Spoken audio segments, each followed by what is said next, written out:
Straight in with disclaimers on this one. This is a true crime. It's a real story. It involves real people. Them real people have real families. So although I do want you to share it, and I do want you to comment, please do so with sensitivity. 21-year-old Ionut-valentin Boboc and 45-year-old Iacob-Bebe Chers were both Romanian nationals. By September 2021, they'd been living and working in the UK, in Bristol, for some time. They were good friends who'd been working together in Tulip's abattoir. One of their roles there was to make incisions in the bellies of pigs. Then, in the summer of 2021, just a few weeks before this case starts, they got a new job at a car wash. They weren't only good friends at work though, they weren't just work friends. They quite often met outside of work. And it was while they was working at the abattoir that they met Denzel Mackenzie. He'd been working at the abattoir for quite a while. He was well liked and respected. His manager at the abattoir said that he was quiet, hard working, and he'd always turned up, and a lot of people got on with him. One of his daughters, who was 17, said that he was happy, a family man, and in a joint statement from the family, they said he was calm, caring, loving, and dependable. Ionut-valentin Boboc and Iacob-Bebe Chers had both met Denzel outside of work, especially Ionut. Text messages that were later found between Denzel and Ionut between February and March 2019 painted quite a clear picture of their complex relationship. You see, Ionut had quite a serious gambling habit. He'd spend the majority of his wages on slot machines, and then, having no money left, he'd turn to the people that he knew, including Denzel, and ask them to lend him some money to help pay his bills. It were a serious gambling issue. Denzel would quite often lend him the money, but after a while, Denzel came up with an agreement. His proposal was that he would give him money, but in return for the money, Ionut would have to do him some sexual favours. At first, Ionut refused, pretty much outright, saying, "Look, I'm not gay." But it became a point that Ionut was desperate for money. So in 2019, for a short time, he complied with Denzel's requests. The arrangement went ahead, Ionut got his money, and Denzel had sexual favours. But towards the end of these messages between each other, Denzel had become quite reluctant to give him any more money. Then, after that, there was little to no evidence that Ionut and Denzel had a friendship, or any contact at all, between 2019 and 2021. However, it was on the afternoon of Saturday the 11th of September 2021 that Ionut was once again in financial trouble. He'd lost all his money on the slot machines. Having arranged to meet Iacob for a drink, just after 6 PM, Ionut messaged Denzel, telling him that he wanted to meet him that evening. But Denzel pretty much flat out refused and said no. However, Ionut pressed on. He was lying to him and telling him that he was going away, and he wanted to meet up. He'd only be there for 10 minutes, have a beer and say goodbye. He also added that he had a present for Denzel, and he knew he'd like it. Of course, Denzel asked what the present were, and Ionut refused to tell him, insisting that it's something that he'd have to show him. Denzel finally gave in to the request. He agreed to see him. Ionut and Iacob arrived at Denzel's address at 12 minutes past 8 at night. Now, Ionut and Iacob are the only people that really know what happened inside the house that night. But regardless of the detail, when they left 3 hours later, at 11 minutes past 11, they left 2 men dead and mutilated inside. The other man was 27-year-old Farad Pramanik. He was a complete stranger to the 2 men, and he'd only come from London to visit Denzel, and he was simply in the wrong place at the wrong time. CCTV caught Ionut and Iacob arriving and leaving, and apparently as they left, they were staggering due to the weight of the goods that they'd stolen from Denzel's house.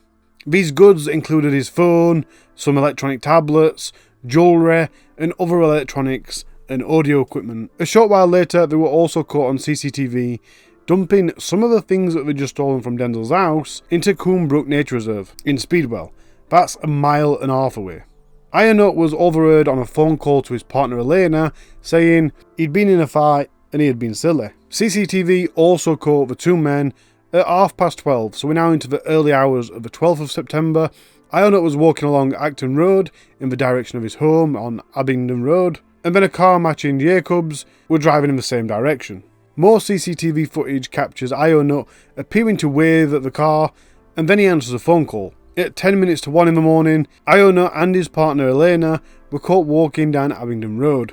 It's claimed that they were going out to retrieve electronic tablets that had been taken from Denzel's house that Ionut had recently thrown in a bush as he'd left. At 1:20 that morning, Jacob's Alfa Romeo car was captured on CCTV driving from a park. Iacob then returned home and he changed his clothes, and as you'd imagine, his clothes had Farad's DNA on them. When Ionut got home that night, now I'm not quite sure if this is after he'd been for a walk or before, I assume it was before, he'd got this bag of jewellery with him, and his Auntie Maria, who lived with him, and his partner were like, "Where's this bag of jewellery from?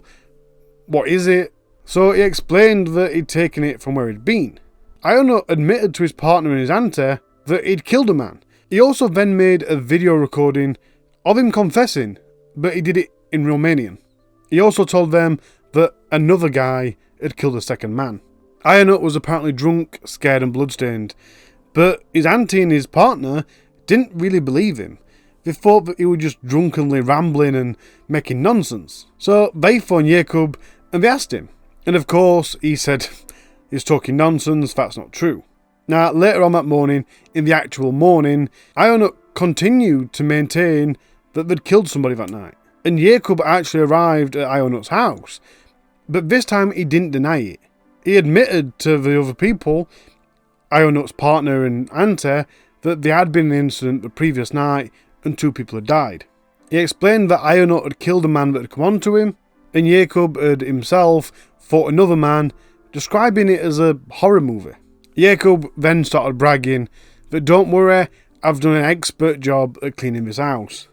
And yes, that is an actual quote, an expert job. And I don't think he said house, I think he said scene, but he'd done an expert job at cleaning up.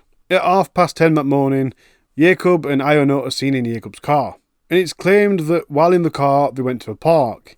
Just after 10 to 11, Iacob's car was still in the car park, and Ionut put a bag in the waste bin. Earlier that morning, Iacob had also been caught on CCTV, putting some of the stolen goods into a bin at the car wash and cleaning his car thoroughly inside and out.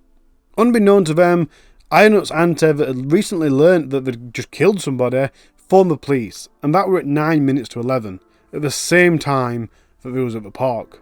It weren't much longer than that they were arrested. When they were arrested, they both had bite marks, and Iacob had grazed knuckles. So obviously the next thing for the police to do is go round to the alleged crime scene. And that's what they did. They went into 20 Wood Street, and as they did, there was blood and thick black car paint everywhere. This blood and car paint were on the stairs, it were in the hallways, it were on the walls, it were on the doors. And with it being on the stairs, it's quite suggestive that this had happened upstairs and downstairs. They noticed that a briefcase, along with lots of cupboard doors and drawers and stuff, were all open, as if someone had been rummaging around looking for things. And then both the mutilated victims had been found in the sitting room, which is located at the back of the house. Now, if you're a little squirmish to torture detail, I'd skip this little bit if I were you. I'll put a chapter down at the bottom of the screen just here, so just have a look for when this chapter's finished. 3, 2, 1. Denzel had been stabbed 23 times, including wounds to his chest, outer thigh, head and neck. He'd also been tortured, with cuts to his eyeballs, around his eyes, and one of his big toenails had been cut away from the nail bed. The tip of a knife had been found dislodged in his chest bone, and his thigh had been cut open. It was thought that that had happened after he died. Farad Pramanik had been stabbed 3 times. He'd been stabbed in his back, which cut through his ribs and his liver. He was stabbed in his abdomen, and he had a severe neck wound. One of the wounds was 18 inch, 46 centimetres deep. Apparently the wound that cut open his abdomen was said to resemble the cuts that Ionut and Iacob would have made on the pigs when they were butchering them. There was also some expanding foam that had been forced into his nose. He had multiple stab and scratch marks all over his body, and there was also a bite mark that matched Iacob's teeth on his arm. He also had defensive injuries. One of the bodies were on the sofa, another one was on the floor, and one of the feet of one of the victims was inside one of the other one's wounds. It was clear that Iacob and Ionut had tried to clean up the scene. They'd wiped off blood from walls and other surfaces, and then in a last-ditch attempt to cover up the tracks, they'd sprayed the house and the bodies in this thick black car paint. 2 of the blades that had been used in the attack were found in the house, including the one that had broke inside Denzel. I think the other one was broke as well. However, a large blade that's said to have been used to attack Farhad weren't recovered, and that means at least 3 blades have been used in this attack. As well as a trove of CCTV evidence, the police had found the clothes discarded from Ionut, which were stained in Denzel's blood. Police also found Denzel's blood inside the car, despite the best efforts to clean it. The bag containing Denzel's jewellery were also found, that included bracelets, watches and clothes. The prosecution said, neither Mr. Boboc or Mr. Chers have disclosed to the police at any stage why Mr. Mackenzie or Mr. Pramanik had been repeatedly stabbed, why they had been tortured, or why they had been mutilated after their deaths. Ionut admitted to murdering Denzel, but he denied killing Farhad. He claimed that Denzel had tried to rape him and threatened him with a knife. He also told the police that some sort of drug had been used on him, been put in his drink. He said that he'd been spiked. But the judge noted that Ionut's only injury was a bite to his finger, and no drugs had been revealed in the toxicology tests. Also pointing out that the attack on Denzel wasn't done by a man that had been spiked with a date rape drug. On the other hand, Iacob denied both murders. He said that he'd acted in self-defence when Farhad had attacked him. But again, the judge said, you've only got 1 bite mark. That is your only wound. How can you say this was self-defence? The aggravating factors were the planning, premeditation, the location, which was Denzel's own home, the number of injuries inflicted, the considerable amount of mental and physical suffering that the victims must have gone through, the use of a knife which was taken to the scene, although the defence disputed that, the injuries that had been inflicted after death, which again the defence disputed, and the extent of the clean-up operation. They were the aggravating factors for both Ionut and Iacob. The mitigating factors are separate. For Ionut, his age was a mitigating factor. His guilty plea, although the judge did point out he only pled guilty to 1 offence, so that would only mitigate him for 1 offence. Lack of relevant convictions and a previous good character. Iacob's mitigating factors are a lot less substantial. He also had the lack of a relevant conviction and previous good character. But his other mitigating factors were the fact that he was a hard worker and that he didn't speak English. I have no idea why the fact that you don't speak English would be a mitigating factor in this case. I understand why it might be in others, but why on this one? Ionut was sentenced to life in prison with a minimum of 37.5 years. Iacob was also sentenced to life in prison with a minimum term of 39 years. Sorry it's such a short video. That is pretty much all the relevant information I could get. I could get the information of why they came to the country, because like I said, they were nationals of Romania, but I didn't really want to put that in, because there were no specific, like, they're running away from crime kind of things.